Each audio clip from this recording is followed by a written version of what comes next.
저희가 말씀드렸던 이 화장품으로 본다고 하면 소비자 쪽에서는 결국 이제 코스맥스나 네. 클리오, 연우까지도 좀 보셔야 된다고 봅니다. 뭐 네. 연우는 화장품 용기를 하는 회사지만 결국 아모레퍼시픽과 LG생활건강 향이 굉장히 크거든요. 네네네. 비중이 워낙 크기 때문에 연우는 거기에 대해서 수혜를 받을 걸로 보고요. 연우 오늘도 뭐 한 전일 대비해서 3.8% 맞습니다. 급등했는데요. 네. 클리오는 뭐 이틀 정도 동안에 뭐 10% 넘게 올라왔는데 네네. 이 클리오가 이제 좋아지는 장점은 뭐냐면 그 원래 클리오의 디스카운트 요인은 뭐냐면 색조에 국한되어 있었고요. 네네. 마스크 끼니까 당연히 안 좋았겠죠. 네네네. 두 번째로는 이제 국내 매출이 거의 대부분이었다는 거죠. 근데 그게 바뀌었습니다. 네네. 지금 일본하고 중국 쪽에 수출이 시작되면서 30%까지 수출이 올라왔어요. 네네. 전체 매출의 30%. 그러니까 다변화됐고 두 번째로는 기초 화장품 라인업을 냈는데 네. 일본에서 대박이 났습니다. 아, 그래서 일본에서 클리오가요? 예, 클리오가 그죠? 그래서 네. 그 부분에서 상당히 좋아졌고요.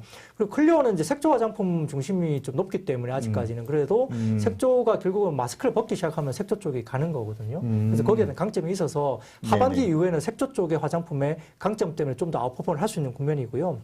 조금 다른 이야기지만 코스맥스의 유상증자가 사실 논란이 됐잖아요. 네네네. 근데 코스맥스가 유상증자를 한 이유가 여러 가지가 있을 겁니다만 그 중에 한 가지가 클리오의 팔레트란 제품을 워낙 잘 팔려가지고 네네. 코스맥스가 유상증자를 한 이유 중에 하나다.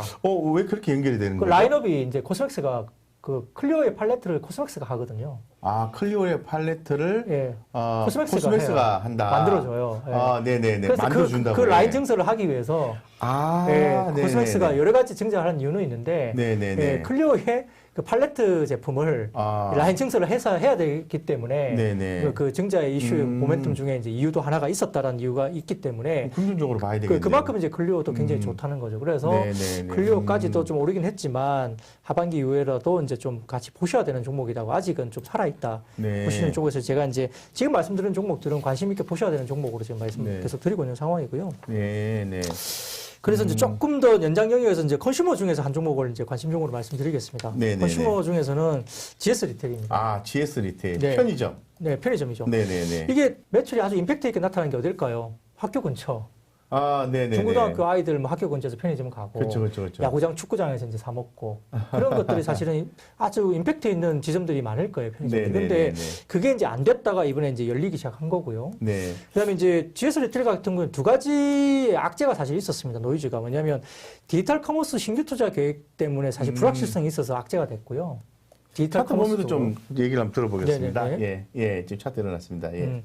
그래서 이제 그런 부분들 때문에 악재가 있어서 주가가 빠졌었고요. 네. 디지털 커머스 대규모 투자 그리고 불매운동이 있었죠. 약간 그렇네요. 잘 예. 아시겠죠? 예, 그 GS 리테일 같은 경우는 일부 이제 불매운동이 좀 노이즈가 있었기 때문에 악재가 되면서 주가 빠졌는데요. 네네. 사실 그 부분 때문에 밸류에이션 매력이 상당히 많이 높아졌습니다.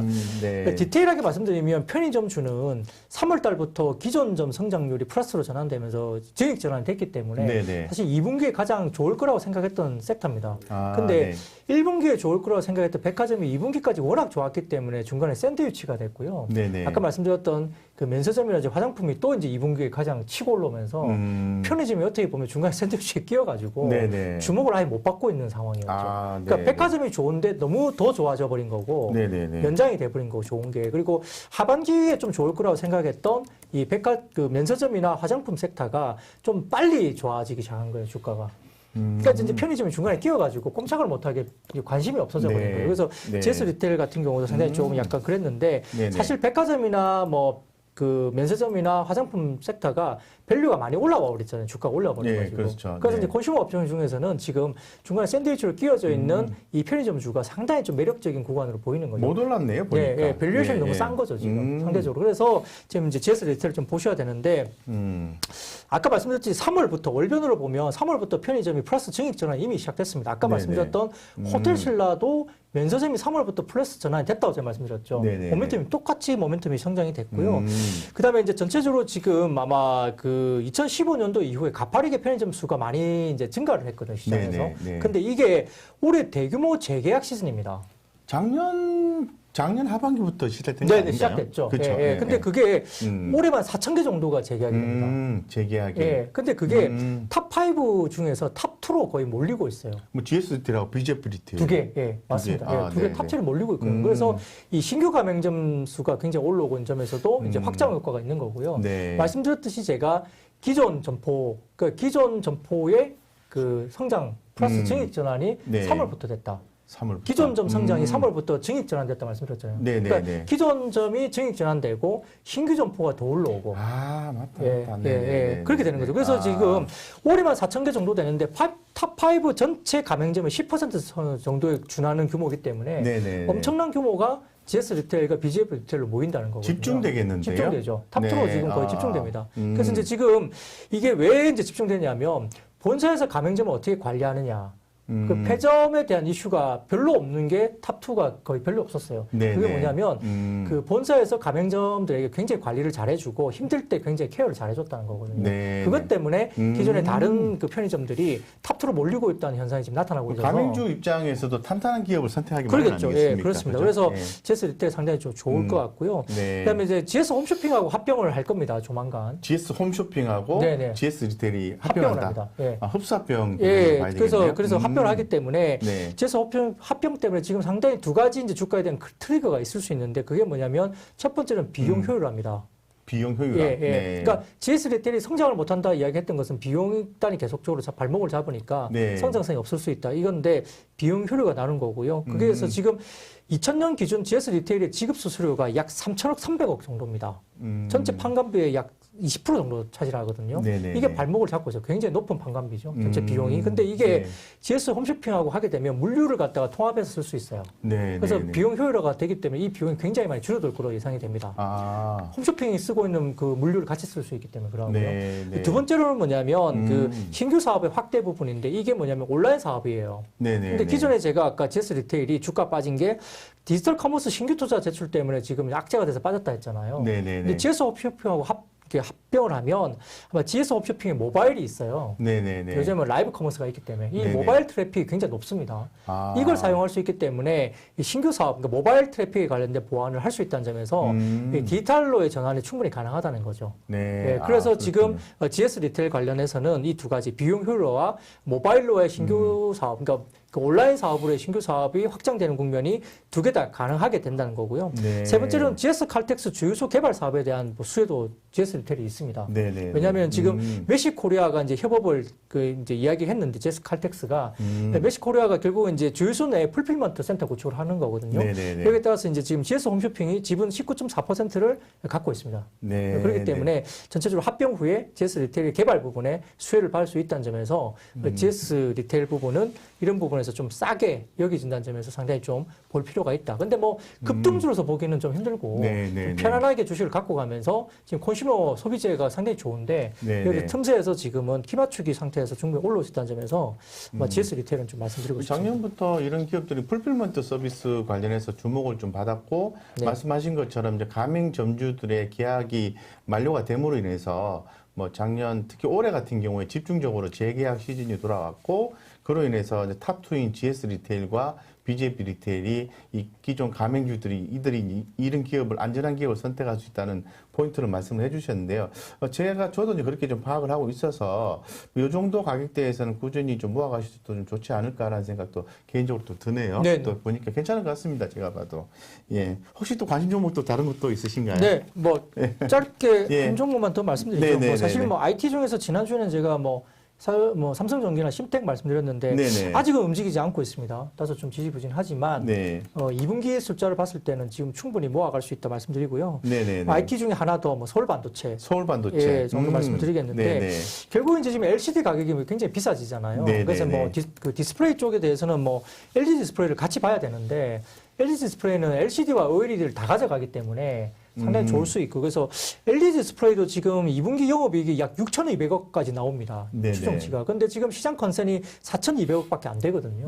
시장 컨센 대비 뭐 6,200억이면 거의 2,000억 정도의 아웃퍼폼을 하는 거기 때문에 아마 LG 디스플레이가 2분기 아마 어닝 서프라이즈 나타나면서 성장세가 나타날 것 같고요. 그다음에 LG 디스플레이가요? 그렇죠. 근데 이제 왜 그걸 말씀드리냐면 LED를 말씀드리려고 그러는 건데 이제 LG 디스플레이 그러면은 이제 LCD 가격이 워낙 올라가니까 그렇습니다. 근데 하반기 이후에는 이제 LCD가 워낙 비싸니까 그 세트 업체, 그러니까 TV 세트 업체 입장에서는 OLED로 전환하기를 시작하는 거거든요. 그래서 하반기에는 미니 LED를 포함한 마이크로 LED 관련된 부분으로 이제 넘어갈 수밖에 없어요. LCD가 너무 비싸니까 TV를 만드는 세트 업체는 LCD 가지고는 디스플레이를 가져와가지고 만드니까 남는 게 없는 거예요. 그러니까 수익성이 좋은 OLED로 바꾸자. 삼성전자가 이렇게 시작되는 거고 네네. 미니 LED 관련된 TV가 하반기부터 해서 올해 약 300만 대 수준의 시장이 만들어질 걸로 봅니다. 네네. 물론 LG전자도 마찬가지로 하겠지만 그래서 LG 디스플레이는 상반기까지는 LCD 모멘텀 그리고 하반기부터는 OLED 모멘텀이 있기 때문에 네네. LG 디스플레이가 지금 이제 약 영업이익도 올해 2조 8천억인가 사상 최대 실적인데 네. PBR이 0.6배 정도밖에 안 되니까 LG 디스플레이도 보자라고 이야기들이 많이 나오는 거죠. 현재도 네. 매력적이다 이야기 계속 나오는 거고요. 네네. 그거는 이제 제가 말씀을 드리는 거고 그러면 이제 하반기에 말씀드렸던 LCD가 OLED로 이제 지금 바뀌고 있는 국면이잖아요. 네네네. 그 국면에서 지금 하반기 말씀드렸던 미니 LED 관련된 미니 LED. TV가 네네. 프리미엄 TV로 차별화되면서 결국은 이제 실적이 올라온다고 하는 보는데 네. 실질적으로 지금 미니 LED TV 같은 경우는 두께도 굉장히 슬림해지고 8K 관련된 색 재현에서 굉장히 뚜렷한 장점이 있습니다. 네, 그렇기 네. 때문에 결국은 아. 이제 색 재현성이나 저전력 장점 때문에 미니 LED TV가 나올 것이고 또 세트 업체 입장에서도 LCD TV는 이제 남는 게 별로 없다. 네, LCD 디스플레이가 너무 비싸니까. 그래서 이제 OLED TV나 LED TV를 가는 거거든요. 그래서 네, 네. 미니 LED가 탑재될 걸로 보는데 기존 LCD TV에도 LED가 들어갑니다. 네, 네. 그런데 네. 기존 LCD TV에는 LED가 약 50개밖에 안 들어가요. 아, 네네. 근데 65인치 기준 미니 LED TV 같은 경우는 8K TV에는 약 12,000개의 미니 LED가 들어가고요.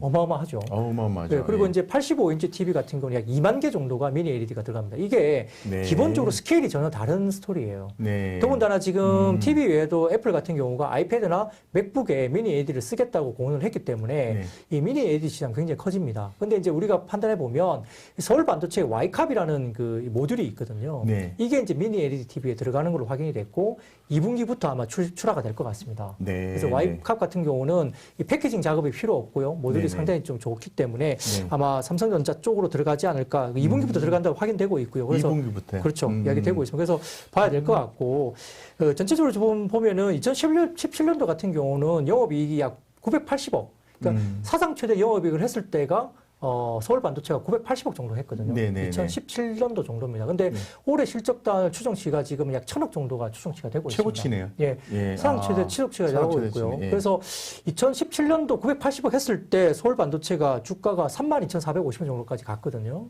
아, 네네. 네. 근데 올해가 그때보다 훨씬 더 높은 1,000억 정도의 영업이익이 추정이 지금 되고 있는 상황이에요. 하반기 미니 LED 모멘텀 때문에.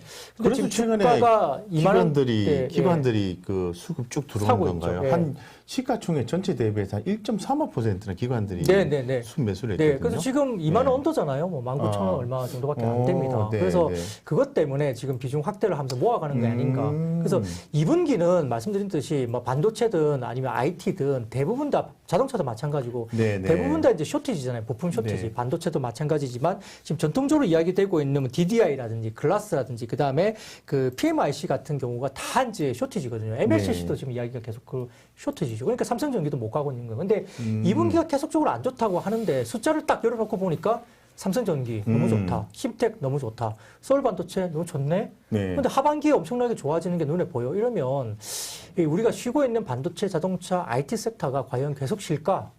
그렇지는 않다는 거죠. 그래서 저는 남들이 지금 보고 있지 않고 굉장히 어려워하는 이 시점에 하반기 이후를 겨냥한 부분에서는 반도체, 자동차, IT를 네. 지금 모아가야 될 시점이라는 거고요. 네, 이제 네. 상반기 1분기 그리고 2분기 초에 좋았던 뭐 철강이나 화학 같은 경우는 다소 네. 밸류에이션 상단 부분에 왔다는 거죠. 그렇죠. PBR 기준에도 그렇죠. 밸류에이션 네. 밴드 상단에 왔기 때문에 다소 이제 그 좀 빠지고 있는 부분 차익 실현을 하는 거고 또 네, 네. 사실은 피크아웃 논란이 사실 있지 않습니까? 성장에 네, 대한 그렇죠. 피크아웃. 네, 그런 네. 부분 때문에 그리고 사실 또 굳이 죄라면 작년 대비해서 엄청나게 올라왔다는 거예요. 예, 맞습니다. 그 대형주들이 몇 배가 올라왔잖아요. 예. 주가. 그러니까 이제 팔고 나가면서 결국 최근에 밸류는 안 나오지만 소비재로 넘어갔고 이 소비재가 또 밸류션이 다소 좀 비싸다고 느껴질 때는 아무리 좋아도 이제 다소 또 차익 실현 또 할 수밖에 없잖아요. 네, 네. 하반기를 겨냥하면 결국 뭐가 좋지? 좋아지는 것은 반도체, 자동차, IT 매력적이다.